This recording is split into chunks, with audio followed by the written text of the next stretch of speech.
première réaction du député maire de Nice, Christian Estrosi, à présent par téléphone. Bonjour Monsieur Estrosi. On imagine que vous aussi, vous êtes concerné par cette nouvelle. Je suis horrifié et je dirais à titre personnel, je ressens une peine profonde, difficile à contenir, ne m'en veuillez pas.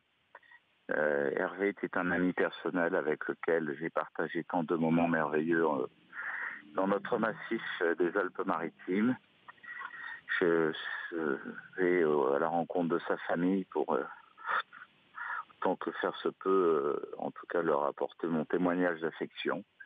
Et il n'est jamais bon de réagir sous le coup de la colère, mais cela ne peut que me conforter dans l'idée que je défends depuis longtemps déjà, sur laquelle la France continue à fermer les yeux sur le fait que nous sommes en guerre, que la guerre nous a été déclarée, et que, à force de ne pas regarder ce qui se passe dans les caves, les garages, les appartements clandestins, les immeubles, où déjà, comme une pieuvre rampante, ceux qui incarnent cette barbarie aveugle ne cessent de gagner du terrain sur notre propre territoire.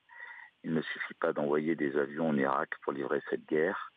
C'est aussi chez nous. Et lorsque nous voyons comment un de nos propres enfants en est une victime innocente, totalement innocente, qui n'avait rien à voir dans tout cela, eh bien, je pense à chaque femme, à chaque homme, à chaque enfant de mon pays, en me disant que nous avons l'exigence d'une unité nationale et d'un sursaut national pour que tous les moyens soient mobilisés. Sans cela, dans quelques années, malheureusement, je crains le pire pour mon pays, pour l'Europe, si elle ne sait pas s'unir politiquement face à ce à quoi nous sommes confrontés. En tout cas, je veux dire à la famille, et je vais le lui témoigner dans quelques instants, Hervé Gourdel, toute mon affection, dire que ce qu'ils vivent est la pire des horreurs qu'un papa, une maman, une épouse, un enfant peut ressentir.